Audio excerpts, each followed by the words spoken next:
ना करो देरी हर दर्शन में, ना करो देरी हरि भजन में, ना करो देरी हरि भजन में, ना करो देरी हरि भजन में, ना करो देरी हरि भजन में, ना करो देरी हरि भजन में, ना करो देरी हरि भजन में, ना करो देरी हरि भजन में, ना करो देरी हरि सुमिरन में, ना करो देरी हरि सुमिरन में, ना करो देरी हरि भजन में, ना करो देरी हरि भजन में, ना करो देरी हरि भजन में, ना करो देरी हरि भजन में, ना करो देरी हरि भजन में, ना करो देरी हरि भजन में, ना करो देरी हरि भजन में, ना करो देरी हरि भजन में, ना करो देरी हरि भजन में, ना करो देरी हरि भजन में, ना करो देरी हरि भजन में, ना करो देरी हरि भजन में, ना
गुरुर् ब्रह्मा गुरुर् विष्णु गुरुदेवो महेश्वरः गुरु साक्षात् परब्रह्म तस्मै श्री गुरुवे नमः।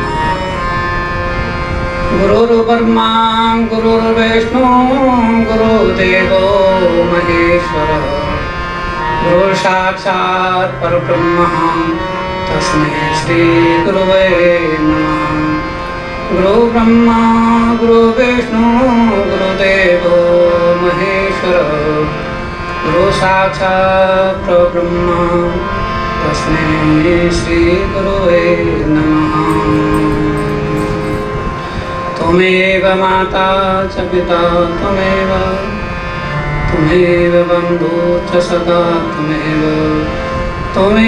विद्या द्रविणं त्वमेव त्वमेव सर्वं मम देवदेव त्वमेव सर्वं मम देवदेव त्वमेव सर्वं मम देवदेव।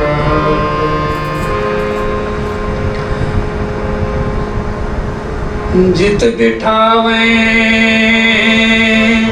उत मैं बैठ जाऊं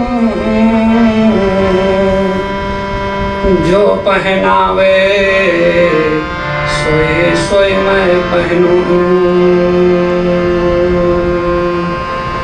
जित बिठ बिठावे उत मैं बैठ जाऊं जो पहनावे सोए सोए मैं पहनूं।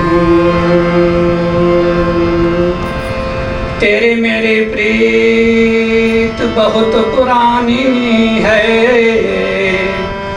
तेरी मेरी प्रीत बहुत पुरानी है।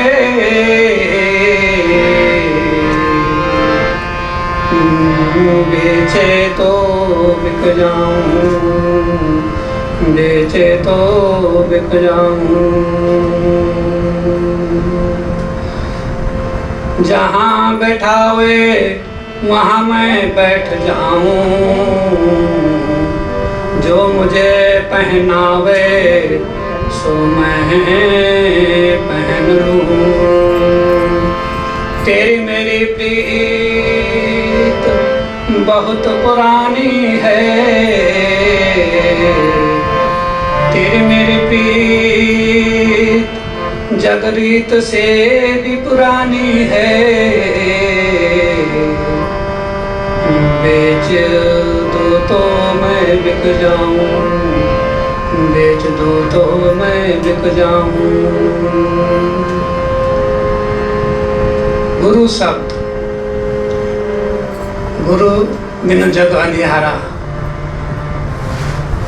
गुरु पूर्णिमा का पर्व धरती पर चल रहा है और समग्र जो धरती है यहाँ तक स्वर्गों में भी किन्नर गंधर्व लोकों में भी जहाँ भी यह व्यास पूर्णिमा वेद व्यास महर्षि वेद व्यास के नाम से तो उनको ग्रंथों का गुरु कहा गया है। उन्होंने 18 पुराण 4 वेद 6 शास्त्र को लिखा है। उन्हीं के नाम से उन्हीं को गुरु मान करके तब उन्हीं के नाम से संसार में गुरु पूर्णिमा मनाई जाती है। और इस गुरु पूर्णिमा का जो भाव है वो ये भाव है कि किस प्रकार से मन के अंधेरे को मिटाया जाए और उसके लिए किसका सहारा लिया जाए। मन अंधकार से भरा हुआ है। कहने के तो कहते हैं सभी कहते हैं गुरु मेरी पूजा गुरु गोविंद ऐसे भी बोलते हैं सभी कहते हैं। जब कोई किसी गुरु के अधीन रह करके गुरु दीक्षा लेकर के और गुरु दीक्षा परमात्मा से मिलने के लिए, तब गुरु के सानिध्य से परमात्मा की भक्ति की राह मिलती है। और सब यही कोशिश करते हैं, प्रयत्न करते हैं कि हमें गुरु मिले और जो हमें सत्य मार्ग बताए, परमात्मा की भक्ति का राज बताए, और जो भी उसकी दुनिया है, सृष्टि है, उसी सृष्टि से, उसी जगत से दृष्टि हटाने का अभ्यास, उसी संसार से मुख मोड़ने का जो अभ्यास गुरु लोग कराते हैं। है परमात्मा का ही संसार, परमात्मा का ही रचा हुआ जगत है। उसी जगत की कमियां को देख करके, उसी जगत की मलिनता को देखते हुए, उसी जगत को असार समझ करके, उसमें कोई सार नहीं है, ब्रह्म सत्यम जगत मिथ्या, उसको मिथ्या समझ करके तब यह समझा जाता है, सोचा जाता है कि इससे हम कैसे पार पाएं, इससे कैसे निकले, इस भव सागर से कैसे निकले। तो उसके लिए गुरु की आवश्यकता होती है। कौन वह महामानव है, कौन ऐसा पुरुष है जो उस संसार से उसे विरक्त करके, वैराग्य पैदा करके और उसको परमात्मा की ओर ले जाए।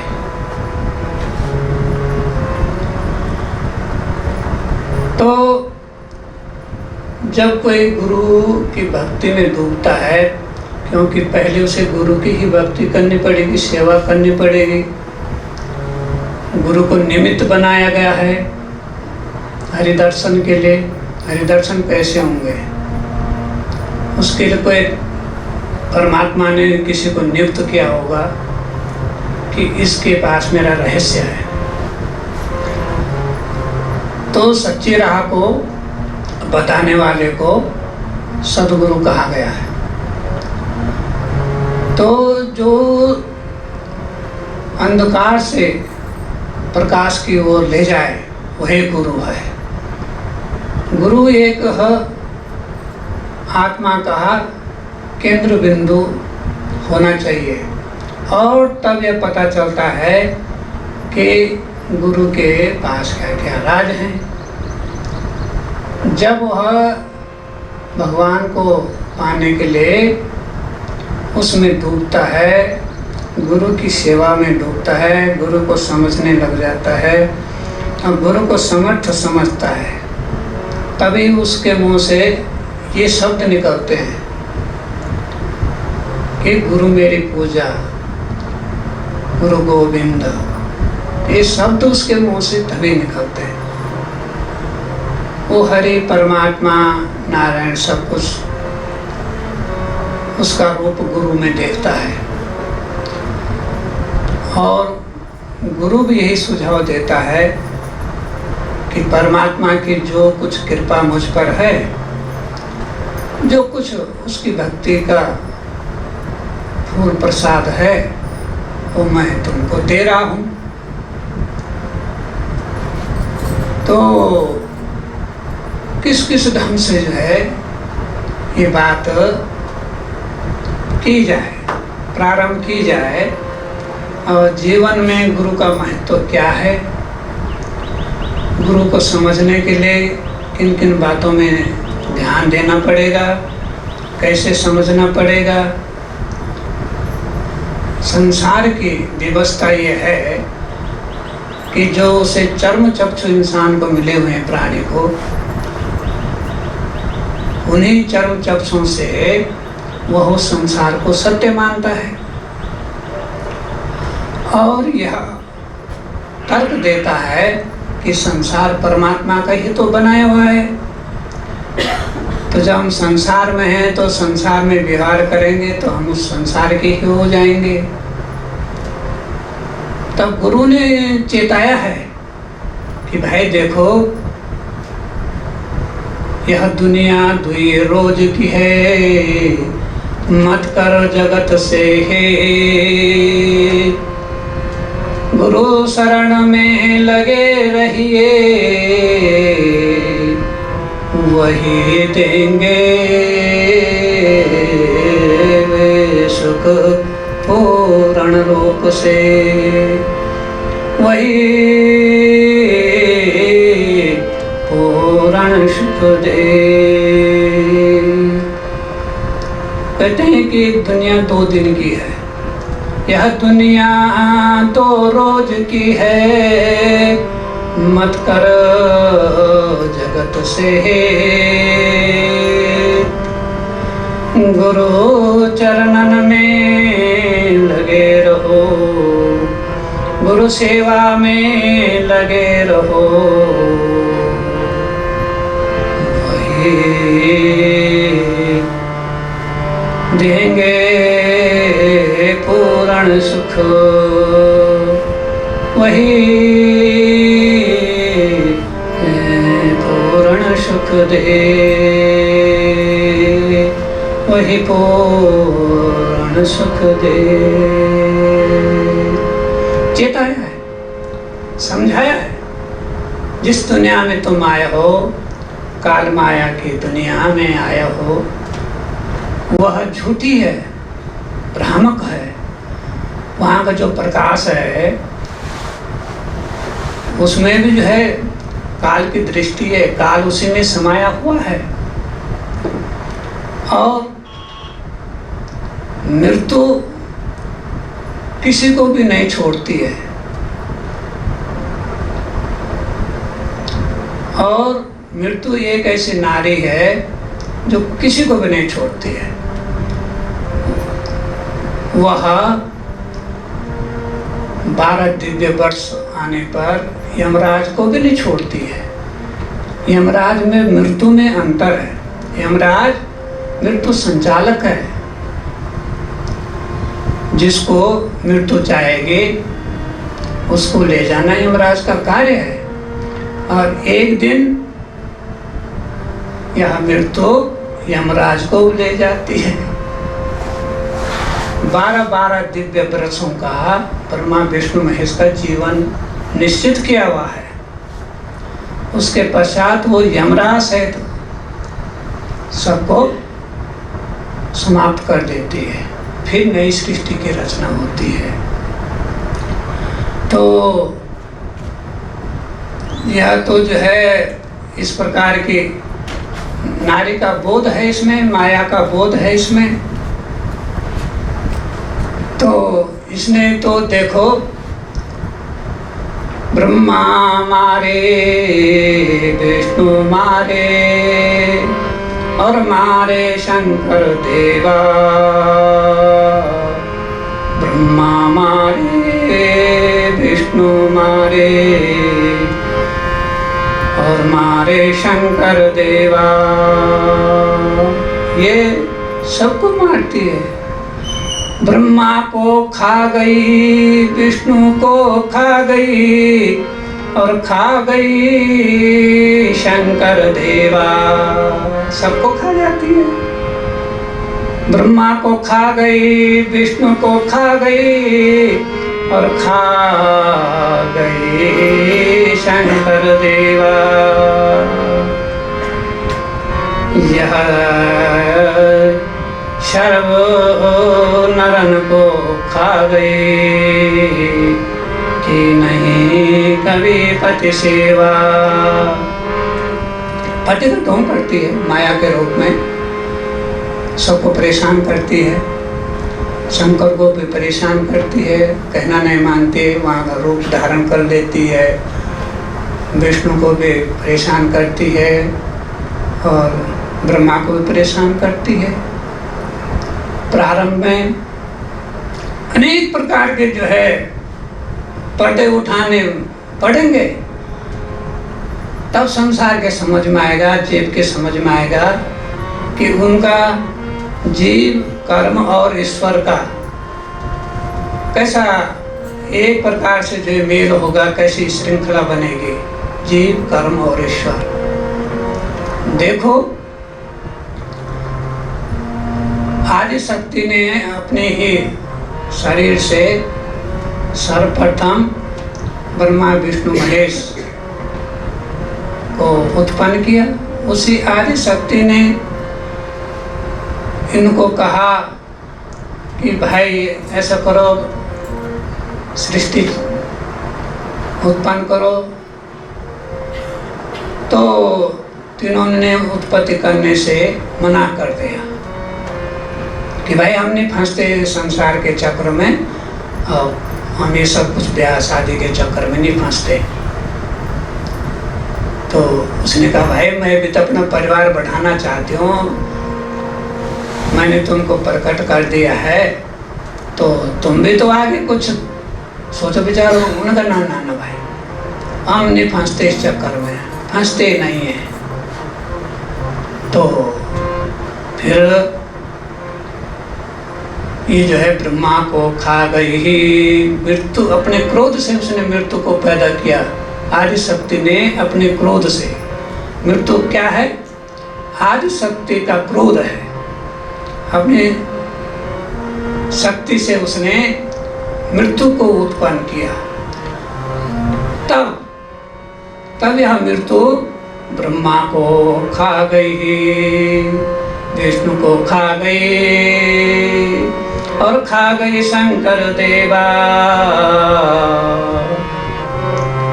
सब नरन को खा गई, सर्व संसार को खा गई। कीन नहीं कभी पति सेवा।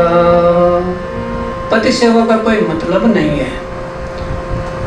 कहीं कहीं वो पत्नी बन करके आ जाती है, तो सेवा थोड़ी करी है। तब उनको मृत्यु ने जो खा लिया, भस्म कर दिया तीनों को।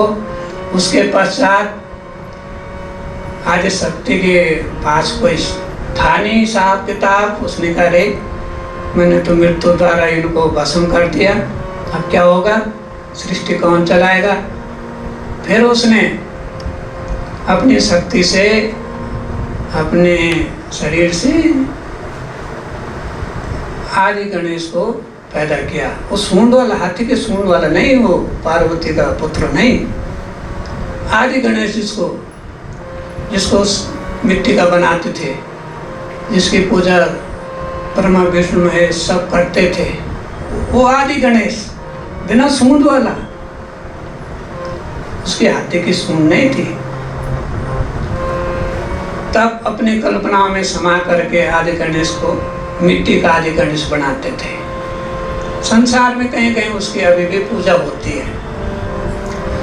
तो ये आदि गणेश है। फिर आदि गणेश के समक्ष प्रश्न रखा, भाई क्या होगा, तुझे मैंने अपने सूझबूझ से पैदा किया, सलाह मशविरा सलाह दो। उसने कहा मातेश्वरी ऐसा है कि आप ऐसा कीजिए कि अपने ही शरीर से इनके लिए जो है दुल्हने जो है इनके लिए है, इनकी जोड़ी को उत्पन्न करिए और इनको जो है मुंह में डाल दीजिए, तो इनको दोबारा प्रकट करो। फिर उनको दोबारा प्रकट किया और पुनः ब्रह्माणी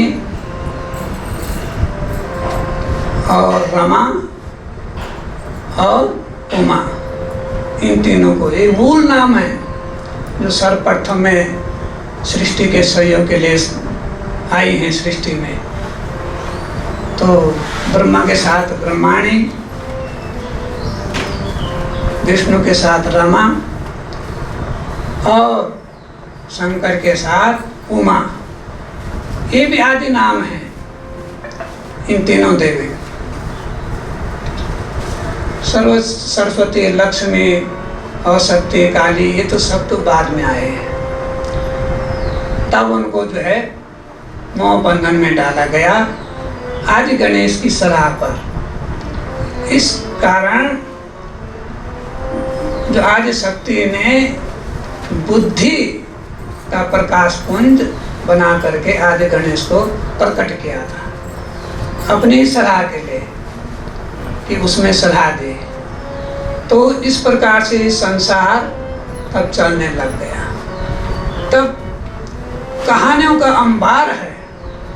अब इस बात को कौन समझावे कि जो संसार में चल रहा है उसमें इसमें कितना अंतर है, और जो वेद पुराणों में जो लिखा है वो कौन से वेद पुराण हैं जो संसार संचालन की अनुमति देते हैं और संसार संचालन के लिए प्रेरित करते हैं और संसार में फंसाते हैं। तो फंसाए भी वेद पुराणों ने, क्योंकि काल ने जो है ब्रह्मा जी को वेद पकड़ा लिए और इनके अनुसार जो है काम करना। 4 वेद उसको पकड़ ले, जो मूल रहस्य था 5वां वेद था वो अपने पास ही रख लिया। अपना आप जो है 5 तत्वों के ऊपर जो है प्रकाश बन के बैठ गया, एक किस्म से सूर्य बन करके बैठ गया। वो प्रकाश बन के बैठ गया तो उसमें भी विभिन्न प्रकार की श्रेणियों के प्रकाश उसने उत्पन्न कर दिए और उसने अपने जो है शकल को, अपनी सारी व्यवस्था को उस प्रकाश में छुपा लिया। पंच तत्व के ऊपर लगाया आसन काल ने, प्रकाश में अपने को छुपाया, और प्रकाश में अपने को छुपा लिया। जो प्रकाश तुम देखते हो, जहाँ भी देखते हो, यहाँ तक कि जब तुम जो है कामनाओं का अधीन करके ध्यान करते हो तो उसमें जो प्रकाश दिखाई देता है वो काल ही है। और जो कुछ तुम एक दूसरे को दोषारोपण मरते हो वो काल की ही प्रेरणा है। तो माया जो है नागिन की तरह है, जो अपने बच्चों को पैदा होते समय कुछ अपने आप ही खा जाती है। तो उसको उस खाने का स्वभाव है, उसका जो लाड प्यार है बहलाने फुसलाने का है। उसके स्तनों में जो दूध है वो जहर है, विष है। उससे संसारिक ही गुण उत्पन्न होते हैं और वो परमात्मा से विमुख हो जाता है। सारा संसार परमात्मा से विमुख है। और तब देखो संसार में कितनी भूख प्यास उत्पन्न, उस भूख प्यास के लिए जो भूख प्यास का जो वातावरण है, जिसको उसका क्षेत्र है, वो कितना ही विडंबनों से भरा हुआ है। शेर उत्पन्न कर दिया, उसको कहा कि तो हिरणों को खाना, भाई क्यों खाना? उसका भोजन हिरणों को बना दिया और जीवों को बना दिया, ऐसे सर्पों को। और इस प्रकार से दुनिया भर के विषैले जीव जंतु को अब ब्रह्मा जी ने अपने ही किसी प्रकार से सब प्रथम दुर्गा ने जो है, जगदम्बा ने, आदि शक्ति ने तो किसी प्रकार से अपनी जो है जो शक्ति से शब्द सृष्टि और इस प्रकार से जो है सृष्टियों में जब बांटा तो विभिन्न प्रकार की सृष्टियों में उसका विभाजन कर दिया। तो अंडज, पिंडज, स्वेदज, जरायु सृष्टि, इस प्रकार से सृष्टियों को बांटा। कुछ जो है सृष्टि शंकर जी को दे दिया, कुछ सृष्टि जो है विष्णु को दे दिया, कुछ ब्रह्मा जी को दे दी। तो ब्रह्मा जी ने तो पिंडज के माध्यम से और स्वेदज के माध्यम से, विष्णु जी ने और जो जरायु सृष्टि है वह शंकर जी ने। इस प्रकार से जो है स्वयं जो है अपना जो है सृष्टि में जो सबसे जो अंडज सृष्टि है वो भी आदिशक्ति ने अपने हाथ में ले ली। ये धरती से थोड़ा ऊपर उड़ते रहेंगे, ज़्यादातर उसमें उड़ने वाले ही पक्षी पैदा हुए हैं। और शब्द सृष्टि अपने पास रखे, पर शब्द सृष्टि में ज़्यादा भाव था नहीं। वो संसार संचालन की व्यवस्था को नहीं देखते थे। तो इस प्रकार से गुरु लोग चेताते हैं, गुरु लोग बताते हैं, संत लोग बताते हैं, भाई ये क्षण भंगुर सृष्टि बनाई है, जो तुम्हारे अधिपति बनाई है ब्रह्मा विष्णु महेश, उनकी वायु निश्चित की हुई है। उनको भी काल खा जाता है, समाप्त कर देता है। 12-12 दिव्य वर्ष उनको जो है आयु दी गई है। और उनको जो है काल ने ऐसी हवा भरी कि तुम पूरी दुनिया के करतार हो, तुम इसके रचयिता हो। ब्रह्मा जी जो है खुश प्रसन्न, और जब 12 दिव्य वर्ष में मरने की बारी आई है तब घबराए। ऐसे विष्णु खुश, मैं अवतार लेता रहूँगा, दुष्टों को ना। अरे कौन दुष्ट किसका दुष्ट? मैं अधर्मियों का नाश करूँ, कौन अधर्मी? किस बात का अधर्मी भाई? तो ये सब काल माया का जो संसार है वो अपना किसी भी प्रकार से जो है दूसरे उनकी सृष्टि के जो प्राणी हैं वो सब उसके अपने बकरे हैं। तो वो किसी प्रकार से जो है अग्नि के माध्यम से चिता पर जो प्राणी भस्म हो रहा है, कोई कब्र में जो किसी को दफनाया जा रहा है, उसको भी वो मिट्टी के रूप में खा रही है। और अग्नि जो है चिता में जो भस्म कर रहा है। तो इस प्रकार से सभी देवी देवताओं को उनमें हवा भर दी गई संसार की, और उनको जो है उनका अधिपति बनाया गया।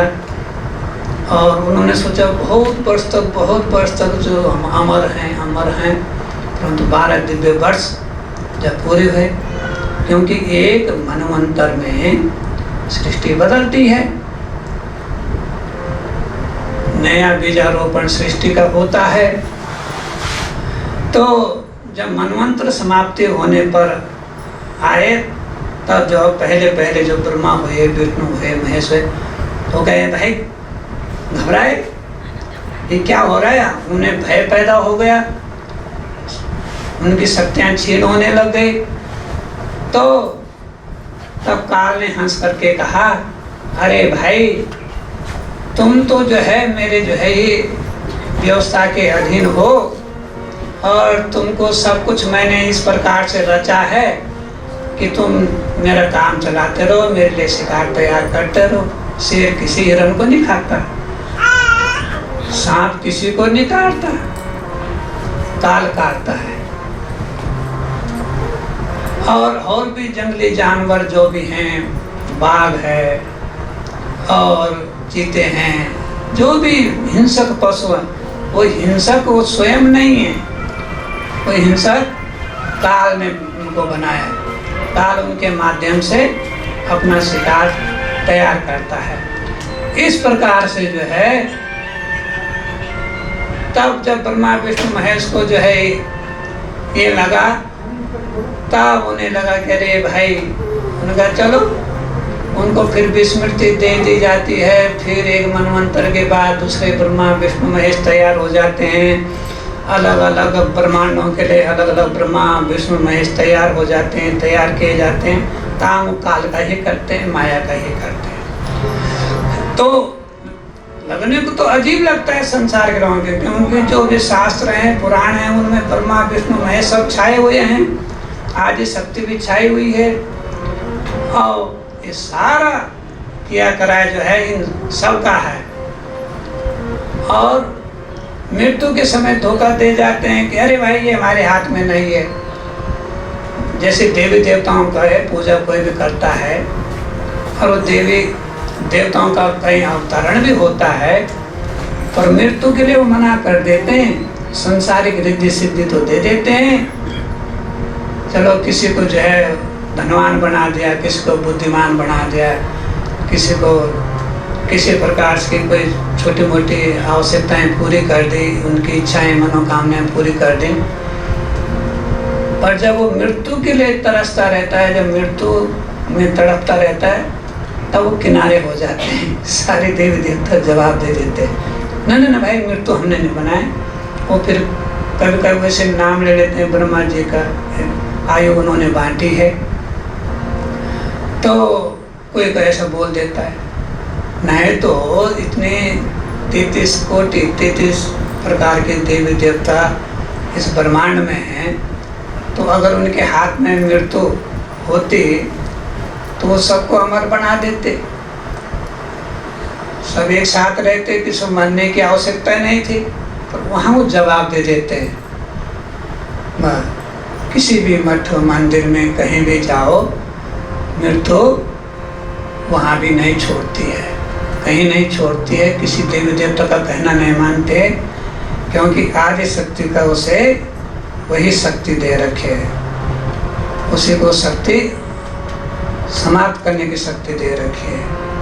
और समाप्त करके मृत्यु तब क्या करती है, यमराज के सुपुर्द करते हैं। फिर कर्म धर्म का जो कर्म गाथा है, करनी भरनी का बोझ भी उसी जी पर डाल देती है। फिर उसी यमराज धर्मराज को बोलते हैं, इसको भाई इस नरक में उसको इसकी सजा, ये इसकी सजा। तो सजा भी नकली है, वो सजा भी नकली है। उसके लिए एक गरुड़ पुराण बनाया गया उसमें विभिन्न प्रकार से सबको डराया गया है, धमकाया गया है, परंतु वो सजा भी नकली होती है, वो सूक्ष्म शरीर भी नकली होता है। मृत्यु के पश्चात फिर उसकी छिताई कुटाई जो कुछ भी है, प्रताड़ना जो कुछ है, 28 किस्म के जो है नरक बना करके मृत्यु जो है यमराज के सुपुर्द कर देती है। और उसका संचालन आगे कर्मदंड का जो कुछ भी है, एक किस्म से वो जो संसार की कारागार है उसका वो अधीक्षक है, उसका अधिपति है।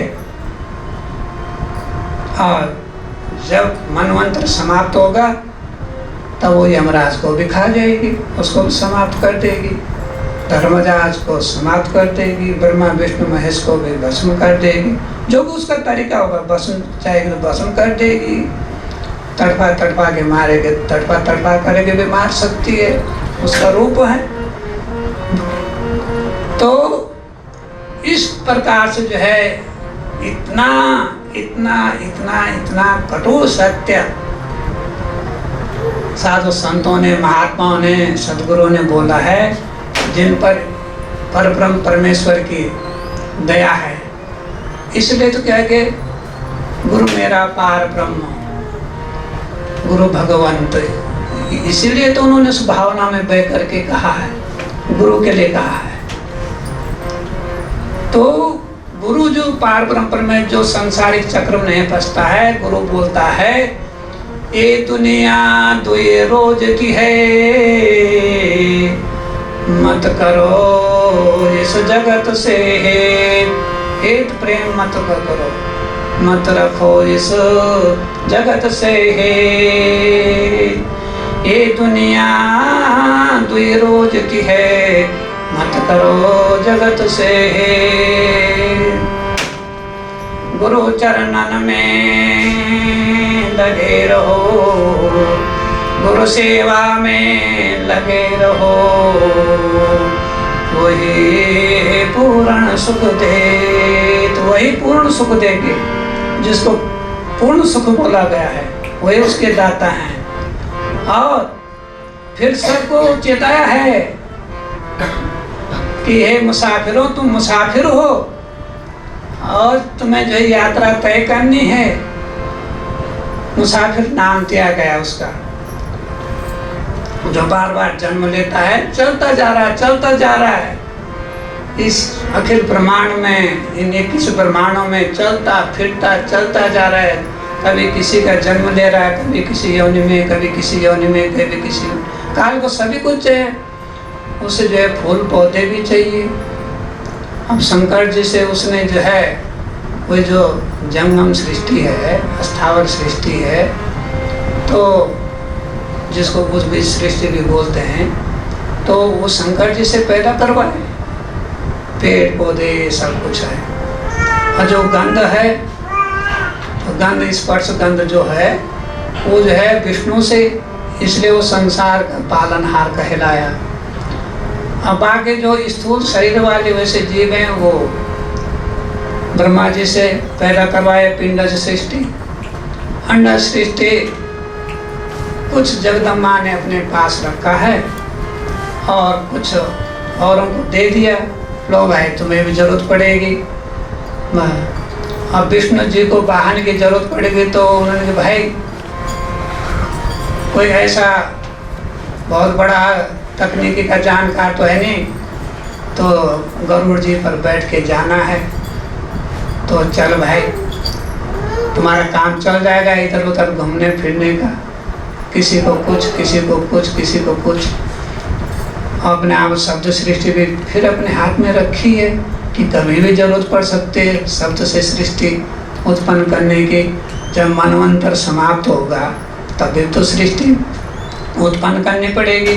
अब किस ढंग के करते हैं, कैसे करते हैं? कभी तो मनुष्य का जो शरीर है कि कभी किसी युग में तो 42 फीट का रख दिया, फिर 32 फीट का रख दिया, फिर 22 फीट का रख दिया, फिर 7 फीट का 6 फीट का रख दिया। तो वो किस ढंग के मनुष्य को पैदा करता है, किस ढंग के जीवों को पैदा करता है। ऐसे और जो पशु हैं, जानवर हैं, उनका शरीर, तो उन्हें किस ढंग का शिकार चाहिए, काल को किस ढंग का शिकार चाहिए। उनमें भी हल्की फुल्की बुद्धि दी गई है। जो राजा महाराजा सब काल के तो शिकार हुए, ये सब काल के तो शिकार हुए। अब देखो कि संसार का हिसाब किताब देखो, कितना कितना हिसाब किताब है। देखो जो यहाँ का गर्द गुब्बार है, तो किस किस के प्रकार थे, कहते हैं इस गर्द गुब्बार में कौन कौन जो बह गए, कैसे कैसे बह गए। मर्द गर्द में उड़ गए,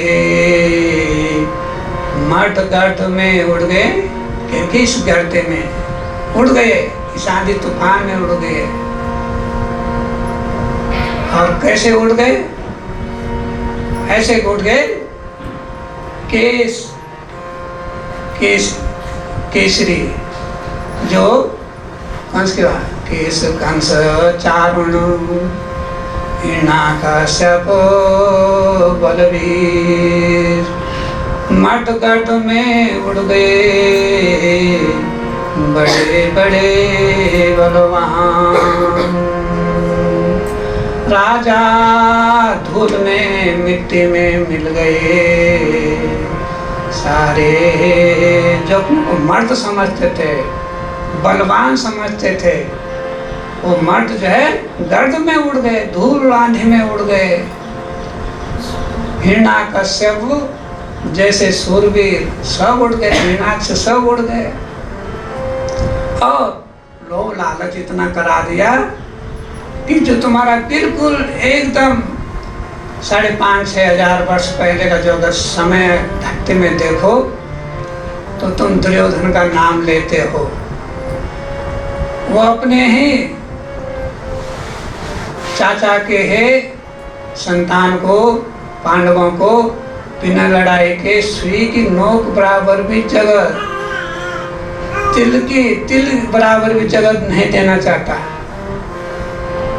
लोभ लालच ईर्ष्या अहंकार इतने उस गुब्बारे में भर दिया कि तिल भर भूमि न देने वाला, तिल भर भूमि न देने वाला सारी भूमि छोड़ चला, तिल भर भूमि न देने वाला सारी भूमि छोड़ चला। राज मुकुट को चाहने वाला धूल की चादर ओढ़ चला। राज मुकुट को चाहने वाला धूल की चादर ओढ़ चला। तिल भर भूमि न देने वाला सारी भूमि छोड़ चला।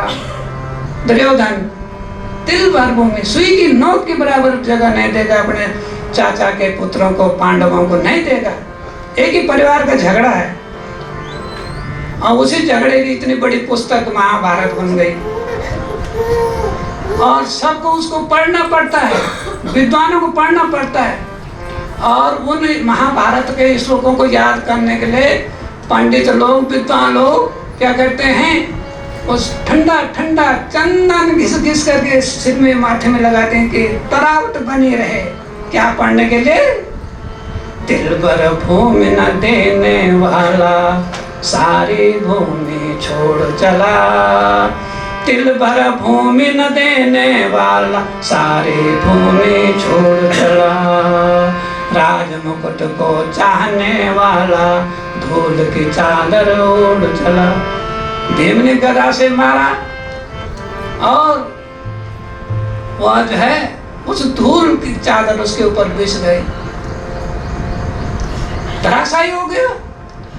भीम ने जो है गदा युद्ध के नियमों का उल्लंघन करके उसको मार दिया, क्योंकि उन्होंने भी न जाने कितनी बार जो है युद्ध के नियमों को, धर्म युद्ध के, जो धर्म तो कहाँ से होना था, जो संसारिक संपदा के लिए लड़ रहे हैं और संसारिक राजपाट, एक क्षणभंगुर राजपाट, छोटा सा राजपाट हस्तिनापुर का, छोटे से राजपाट के लड़कों से ईश्वर की प्राप्ति के लिए कोई वो लड़ रहे हैं।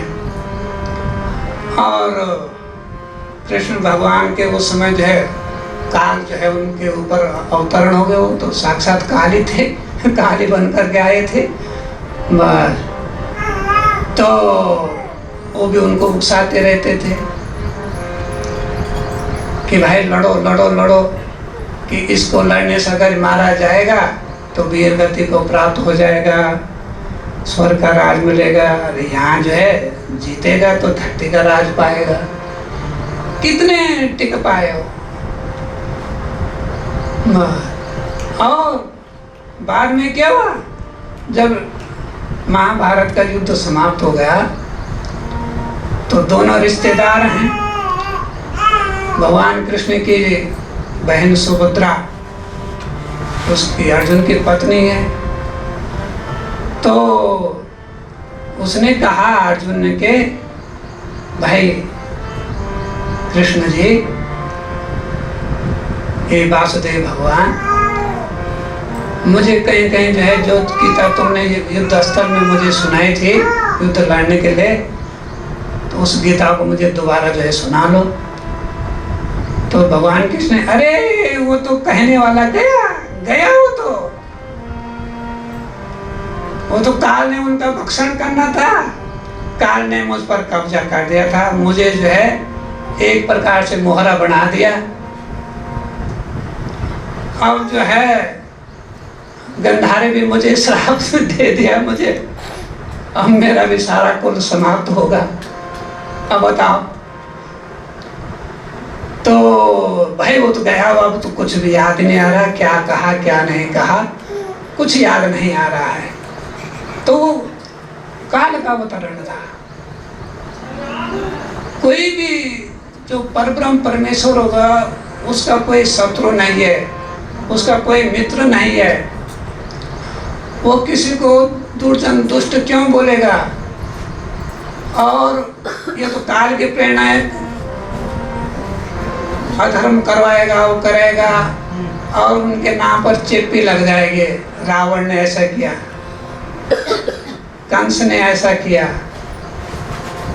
या हिरण्यकश्यप ने, हिरण्याक्ष ने ऐसा किया, या बाली ने ऐसा किया, तो उन पर एक चिपकी लग जाती है, चिप्पी लग जाती है। किसके? काल के।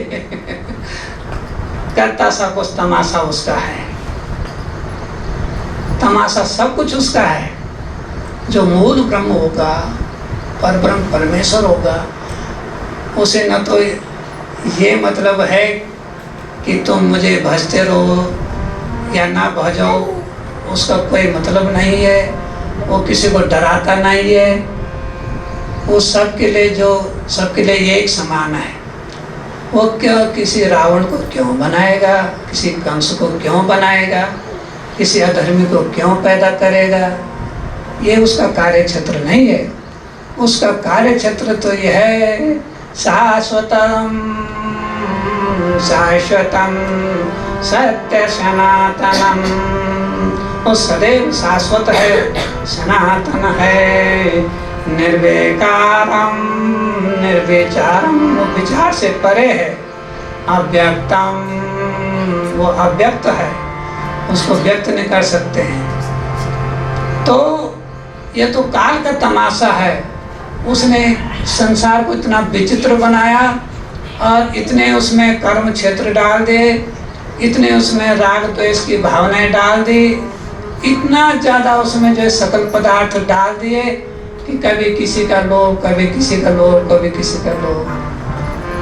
अब देखो संसार में लोग क्या करते हैं, कोटि कोटि जोड़ कर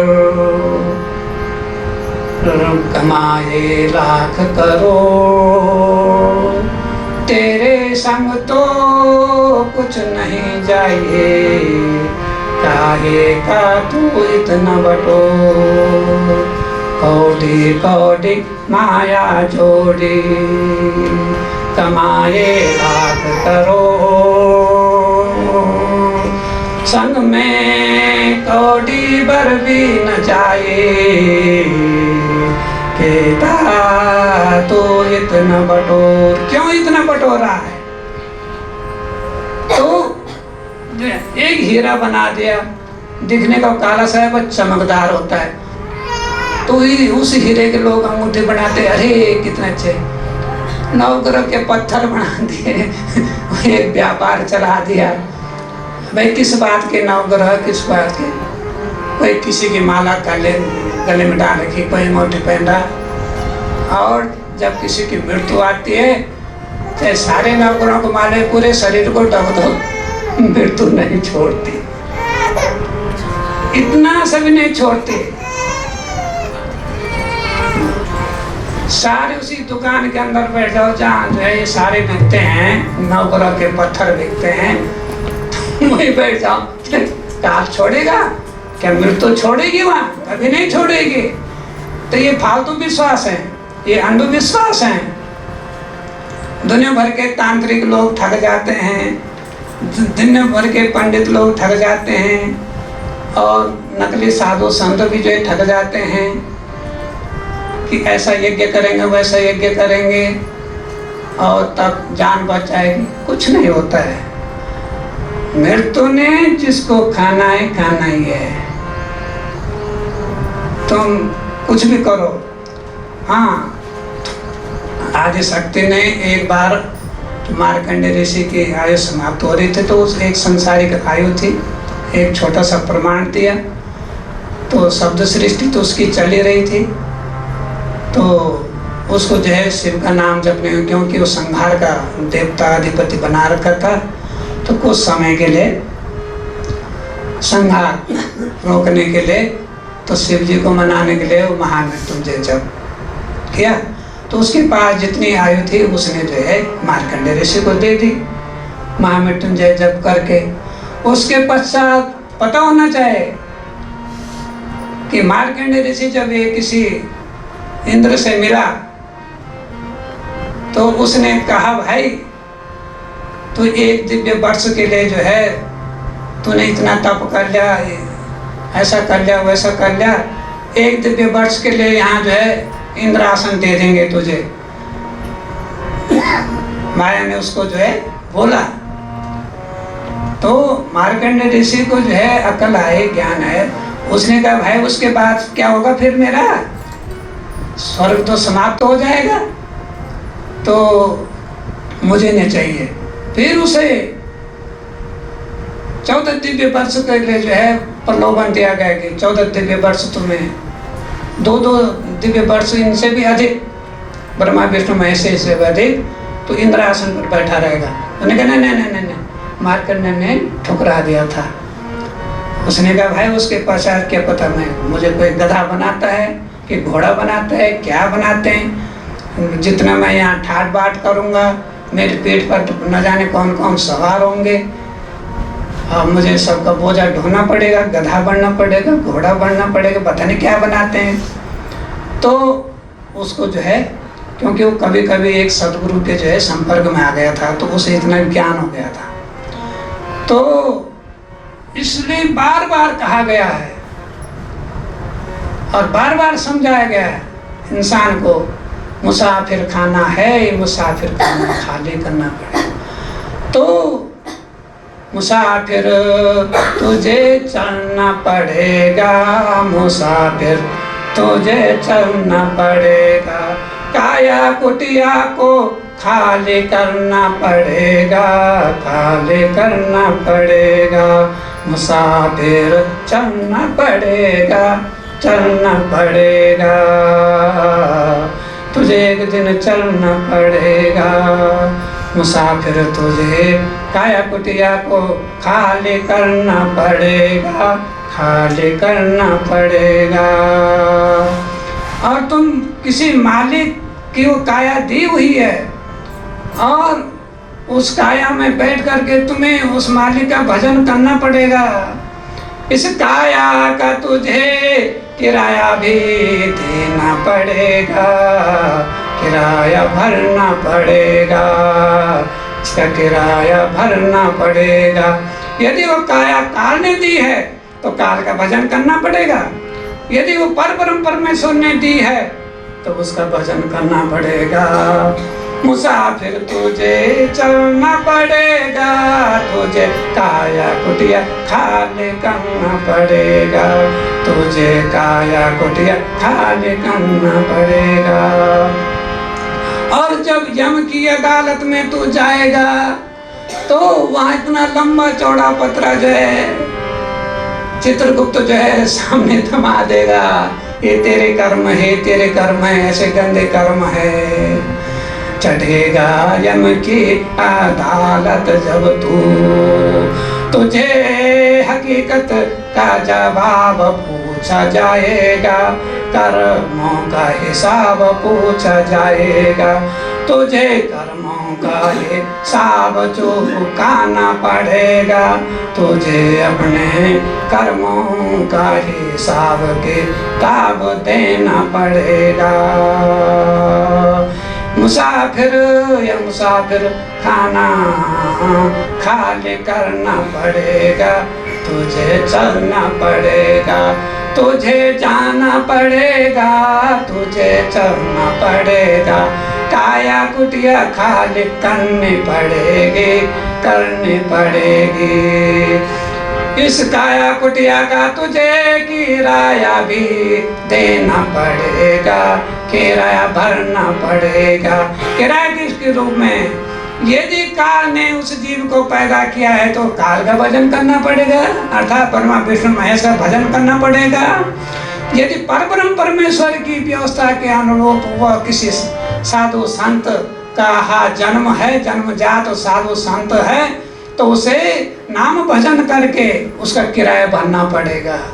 और भजन कोई रुपए पैसे थोड़ी भगवान लेगा तुमसे, तो भजन तो तुझे इस काया कुटिया का किराया भरना पड़ेगा, किराया भरना पड़ेगा।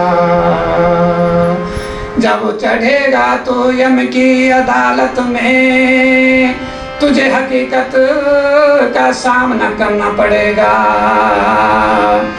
अपने कर्म धर्म की गंदे कर्मों की सूची को देखकर तुझे शीश झुकाना पड़ेगा, तुझे शर्मिंदा होना पड़ेगा, तुझे शर्मिंदा होना पड़ेगा, तुझे शर्मिंदा होना पड़ेगा। यम की अदालत में तुझे जवाब देना पड़ेगा, जवाब देना पड़ेगा, तुझे जवाब देना पड़ेगा। अपने ही कर्मों का सामना तुझे करना पड़ेगा, तुझे करना पड़ेगा। गंदे कर्मों का तुझे हिसाब देना पड़ेगा, हिसाब देना पड़ेगा। अपने गंदे कर्मों के लिए तुझे यम की अदालत में शर्मिंदा होना पड़ेगा, तुझे शर्मिंदा होना पड़ेगा, तुझे शर्मिंदा होना पड़ेगा, तुझे शर्मिंदा होना पड़ेगा। मत पियो रे माया के अस्तनों का दूध, इन सकल पदार्थों में माया का विष भरा है। वो नैन मटका करके तुम्हें फुसला रही है, परमात्मा से विमुख कर रही है।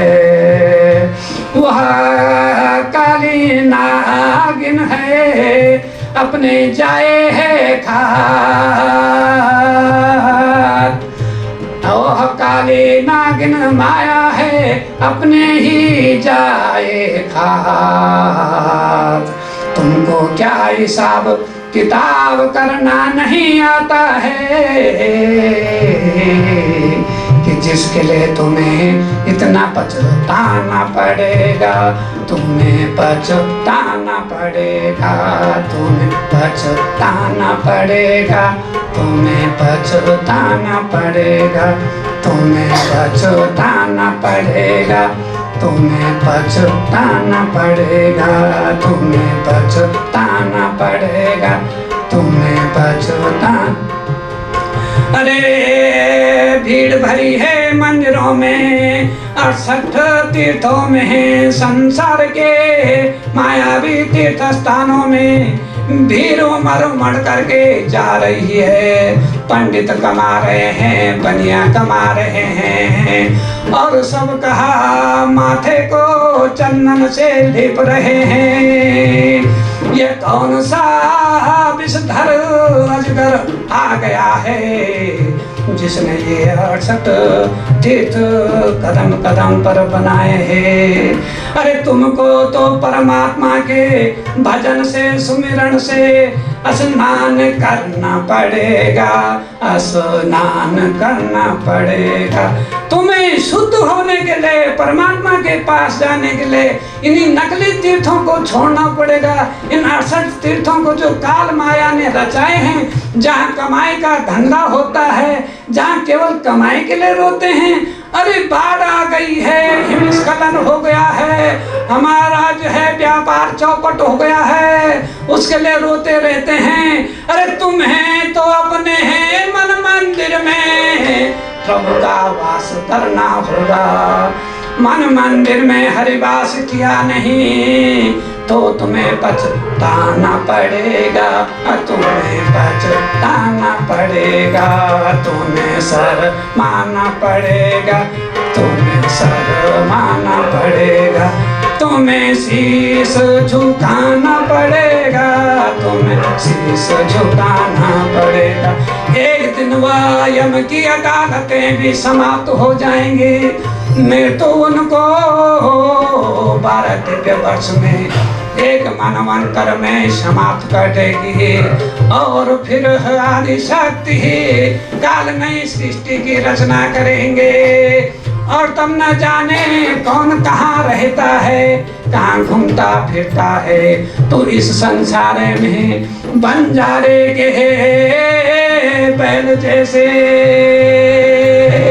तू कोलू का बैल बनकर कोलू को चलाता रहता है, और मालिक सरसों का तेल अपना आप पी जाता है और फिर नहा बैल को दे देता है। बंजारे की बैल की तरह तो घूमता देश विदेश है, अपने आप तो मालिक खांड खात है और बैल को भूसा देता है। इस संसार जालिम संसार में है, तुम क्या कर रहे हो, क्या नहीं कर रहे हो, इसका तुम्हें थोड़ा सा भी विचार करना चाहिए। इस कारण तुम्हें गुरुदेवों के सानिध्य में रह करके, सतगुरु के सानिध्य में रह करके तुम्हें परमात्मा की भक्ति करनी होगी। और गुरु चरण सेवा, गुरु के चरण पकड़ करके तुम उस डोर से, भक्ति की डोर से बंधना पड़ेगा। परमात्मा तुम्हें भक्ति की डोर तुम्हारे हाथों में पकड़ा करके नाम सिमरन का भाव बता करके और तब अपने हैं वात्सल्य भाव से प्यार करके तुम्हें अपने अमर लोक सतलोक में ले जाएंगे। देखो तुम कैसे, किस हिसाब से परमात्मा के दर्शन किसमें करोगे, किसमें करोगे।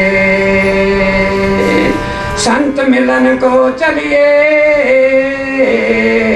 मोह माया अभिमान त्याग करके।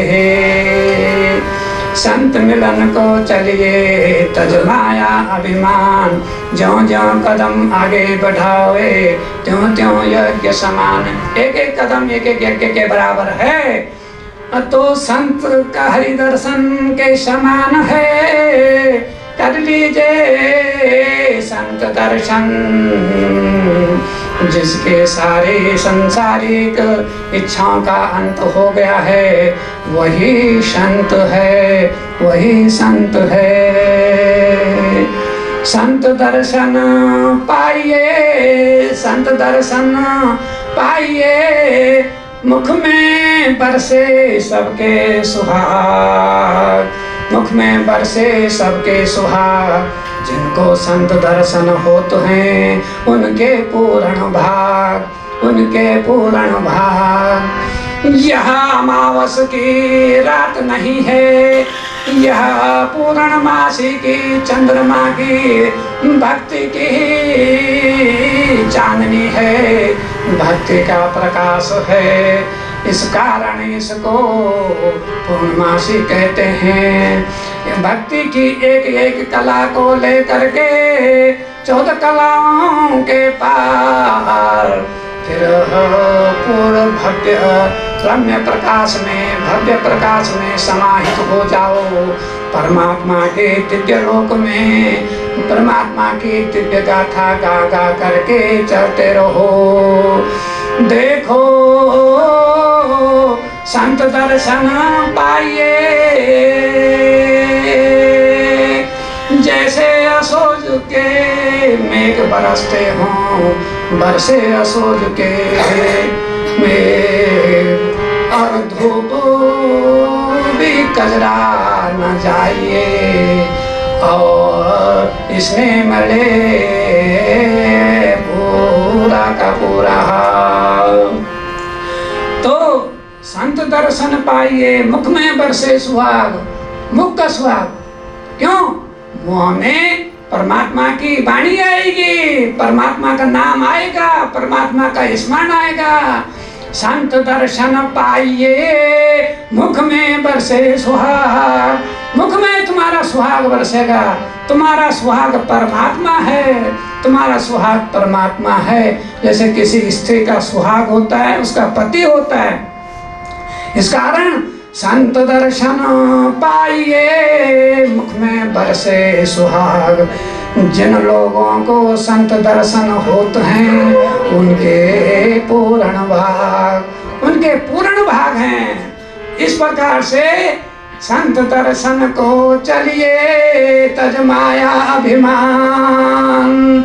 ज्यों ज्यों कदम आगे बढ़े, त्यों त्यों यज्ञ समान। तुम्हारे यज्ञ उसमें पूर्ण हो जाते हैं। जब संत के यहाँ संत कुटिया को चलिए, संत की कुटिया को चलते समय जैसे जैसे कदम बढ़ाते हैं, तुम्हारे एक एक कदम में जो एक एक यज्ञ पूरा हो जाता है।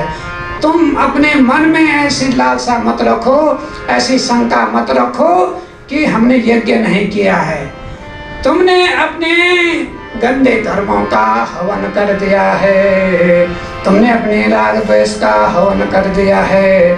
परमात्मा का सुमिरन की अग्नि कुंड में, हवन कुंड में परमात्मा की भक्ति कुंड में तुमने अपने सारे दुष्कर्मों को, दुर्विचारों को और दुर्व्यसनों को हो, राग द्वेष को, अहंकार को, काम क्रोध मद मोह लोभ को तुमने भक्ति के हवन कुंड में, परमात्मा के हवन कुंड में, परमात्मा के नाम के स्मरण के हवन कुंड में सब स्वाहा कर दिया है, सब तुमने स्वाहा कर दिया है, सब तुमने स्वाहा कर दिया है।